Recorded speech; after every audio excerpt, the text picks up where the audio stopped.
going, everybody? Welcome to General Hospital Envy, my GH After show, and I hope that all my American viewers had a great Thanksgiving weekend. I'm from Canada, so our Thanksgiving was back in October, and honestly, our Thanksgiving isn't as cool as yours. You guys have all the really great Thanksgiving specials, the holiday specials, and the big parade. So I had fun watching your guys' stuff. But anyway, let's talk about General Hospital. Let's discuss the teen scene. Now, Dev, Cameron, Trina, and Jocelyn are all in detention because of what Cameron and Jocelyn did at the school dance. I'm still bitter about that. I mean, they shouldn't be in trouble for what they did.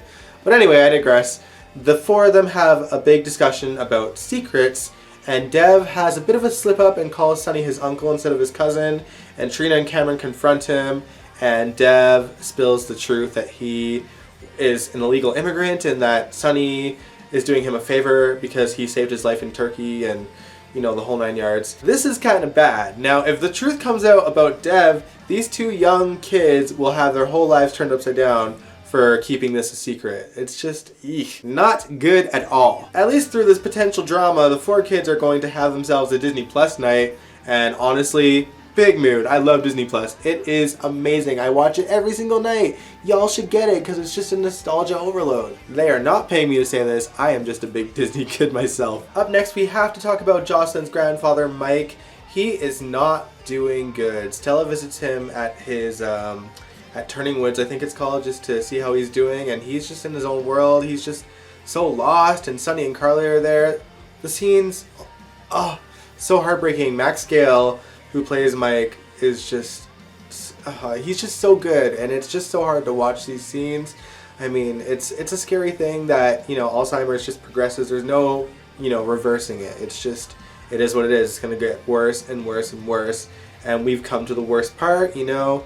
Mike is lost, and Sunny tries to bring him over for Thanksgiving dinner, and it's just a disaster from start to finish, and he realizes that he can't, you know, have Mike at the house anymore because it's not safe for Mike. This Alzheimer's story really gets me in the guts because, you know, we all have grandparents, and naturally older people get more forgetful, but it's always in the back of your mind, you know, like, what if? And it's just like, anytime my grandmother forgets something, I just, you know, I get a little bit nervous, and I'm like, you know, but I think it happens to everyone, and I don't think it's enough to think, oh, maybe it really is Alzheimer's, but you know, it's in the back of my head. It's a scary thing. And I'm actually really glad that GH has told the story. And it's, other than the whole, like, mob aspect of it that they did at the beginning, it's been really well told. And having a character like Stella be there from start to finish, and her relationship with Mike and her relationship with Sunny and Carly, it was really beautiful to see. I think it's obvious that we probably don't have a whole lot of time left with Mike on this story, but I have every faith that the ending of it will be tragic and beautiful and will make me cry, which I actually love because I love to feel things. I love when GH makes me feel things. Stella also had some really nice scenes with TJ this week. TJ told her that he plans on proposing to Molly, and of course she gave her blessing, but she did remind him that, you know, it's a dark world and that racism is still a thing. We have come a long way, but you know, the reality is you have to pay attention because there's going to be people that, you know, treat you poorly because of, you know, your relationship. And it was a nice scene to have. It's not something that you see on soaps typically, but I am pretty glad that the show addressed it in some way. You know, it's the reality. I know that people try to ignore it, but it is there, and it's nice to see that the show isn't shying away from these kind of topics. Kudos, GH, kudos. I love seeing Stella be such a rock to so many people, and especially her family, which reminds me, going back to Trina for a second, Trina mentioned when they were in detention that she went on the Ancestry website and had a hit in Port Charles, much like Stella mentioned that, but then Stella ended up meeting another family member in London. I don't know, it was weird. But clearly I think we're leading to the fact that Trina and Stella are related in some way, and I can't wait to find out how. Let's talk about Willow for a second. It turns out that she may be pregnant, and honestly, I am here for it. First of all, Chase would be a great dad. He doesn't seem to think so. Like, he doesn't know that Willow might be pregnant, but Michael and him had a conversation where he kind of seemed to imply that he's not wanting to be a dad, at least not right now. I'll say it, Chase would be a DILF. Personally, I think that Willow being pregnant could be a good thing. I mean, obviously the truth is going to come out at some point, hopefully soon, that Willow's original baby actually died a long time ago, and this will break her heart, and I know that one baby can't replace another, but it might help soften the blow a little bit. She'll have a miracle growing in her, and she'll get to be a mom, and you know, it's I know it's weird, icky territory, but Willow would have something wonderful to focus on, so I think it's a good thing. I think it's a good thing. Now let's talk about this baby secret, because Brad and Lucas have been fighting over the secrets that Brad keeps. He refuses to budge on it. Julian has decided to take matters into his own hand, and he knew that Lucas would be working on Thanksgiving and that Brad would be alone, so Julian fiddled with Brad's car.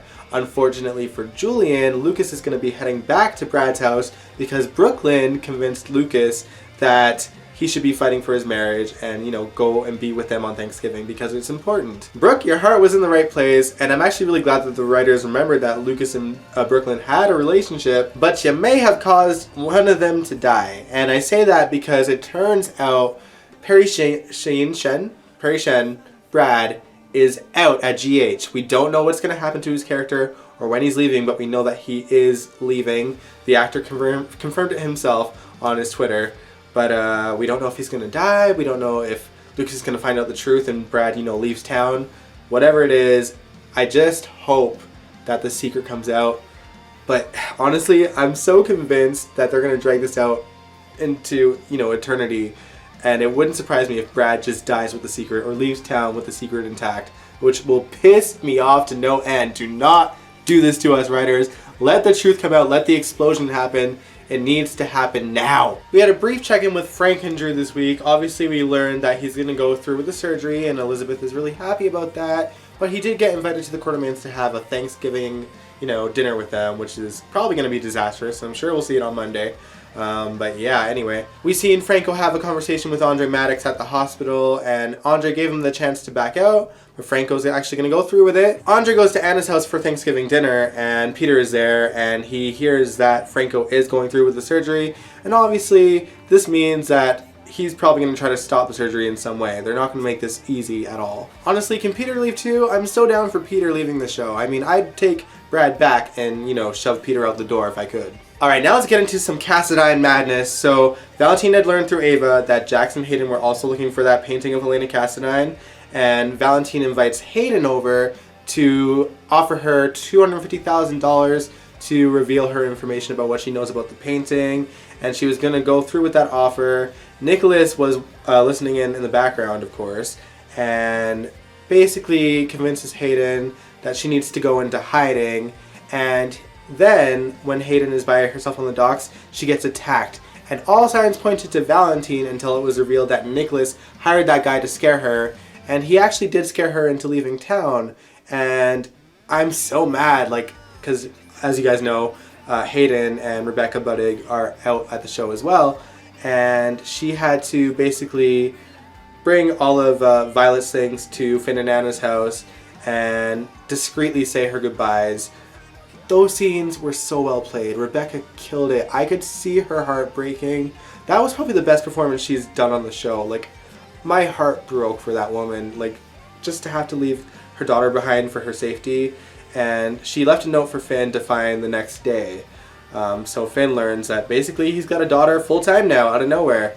It makes me so mad how they did Hayden this dirty. Furthermore, what pisses me off even more is that Nikolas is supposed to be the good Cassadine, but he is being such a scumbag that I can compare him to Valentin now, and it's like, who are we supposed to be rooting for here exactly? Anyway, I'm pretty sure Valentin was just going to take the offer off of the table anyway because he got his lawyer to go to Jackson Laura's house and offer the painting, and then he left a recording device to record the conversation, and now Valentin knows about the codicil.